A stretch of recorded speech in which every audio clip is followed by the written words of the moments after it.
임신이 안 되는 그런 이제 부부들 중에서 의외로 남성의 요인이 상당히 많습니다. 그런데 이 남성들이 사실 굉장히 임신에 비협조적이에요.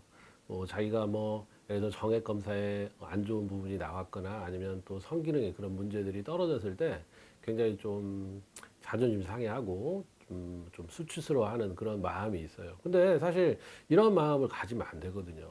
왜 그러냐면 이 부부라고 하는 것이 결국은 임신하는 데 있어서는 팀플레이예요.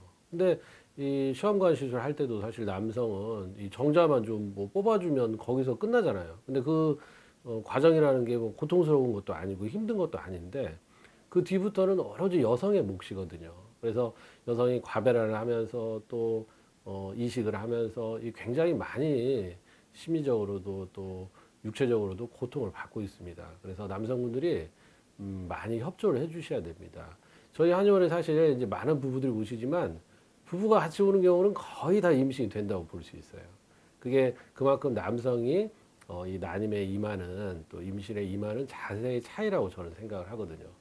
그런데 이제 남성의 성기능 중에서 굉장히 많이 문제가 되는 경우가 대개 이제 두 가지죠. 이제 발기부전의 경우와 또 조류의 경우가 있는데 이 발기부전도 또 심리적인 그런 요소들이 많이 있습니다. 그래서 그런 기질적인 요소가 아닌 심리적인 요소라면 또 한의원에 오셔서 같이 또 이렇게 말씀을 나누면서 많이 풀어지는 경우도 있고 또 부인과 또 남편이 서로 또 그런 부분들을 얼마든지 격려하고 또 위로하고 도와주면서 해결될 수 있는 문제들이 있습니다. 그리고 이제 보통 이 조류의 경우는 여성이 이제 준비가 안 돼 있는 상태에서 사정을 해버리면 임신하기 어렵다는 거예요. 보통 우리가 많이들 이제 민간에서도 산성이다, 알칼리성이다 이런 이야기를 많이 할 건데 이 질의 점막은 산성이에요. 우리 약산성. 보통 이제 여성의 청결제, 세정제도 약산성이잖아요. 그래서 이 질에는 유산균이 많이 있기 때문에 그 유산균이 시큼한 산을 분비하면서 나쁜 그런 균들을 컨트롤하는 시스템이거든요. 그래서 여기가 이제 약산성을 유지하는데 이 정자는 이 산성에서 또 약해요. 그래서 이게 산도가 높으면은 이 정자가 활동을 못하거나 죽어버린다는 거죠. 그래서 결국은 임신이 되기 위해서는 이 여성의 질이 알칼리성이 돼야 된다는 거죠. 그래서 아주 옛날에 사람들은 이 알칼리의 대표적인 게 뭡니까? 소다잖아요. 소다. 그래서 중탄산 나트륨, 이 소다로 뒷물을 하고 뭐 이런 경우도 꽤 있었죠.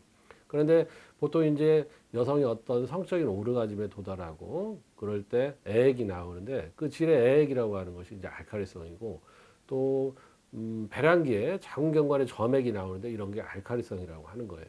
그래서 배란기 때 그리고 또 여성이 어떤 성적인 극치에 도달했을 때 그 상황에서 이제 사정이 돼야 우리 정자가 질에 들어간 정자들이 살아남을 수 있고 자궁 경부를 통해서 자궁 쪽으로 들어올 수가 있다라고 하는 거예요. 근데 조루가 되면은 그러한 과정이 생략이 되죠. 그렇기 때문에 질의 산성이 상황에서 사정이 되기 때문에 임신이 좀 어렵다고 하는 거예요. 그래서 이러한 경우에는 어쨌든 전략을 잘 짜서 이 평상시의 성관계와 또 임신했을 때 성관계는 다르다는 거죠. 그래서 임신했을 때 임신을 하려고 마음을 먹었다면 전략적으로 어떤 뭐 전이 뭐 애무 이런 걸 충분히 해서 여성이 성적인 오르가즘에 도달하고 또 최대한 어떤 자궁 경부에 또 가깝게 또 삽입을 해서 사정을 하고 또 이런 또 기술적인 부분들이 있습니다. 그래서 이런 또 여러 가지 그 아이디어나 테크닉들이 있기 때문에 또 난임을 치료하는 그런 또 전문 한의원에 오셔서 그러한 또 세세적인 부분들도 들으면 많이 도움이 될 것입니다. 그래서 만약에 남성의 성기능에 문제가 있다면 한의원에 꼭 오셔가지고 그런 부분들을 상담을 받아서 극복을 하시면 좋겠습니다.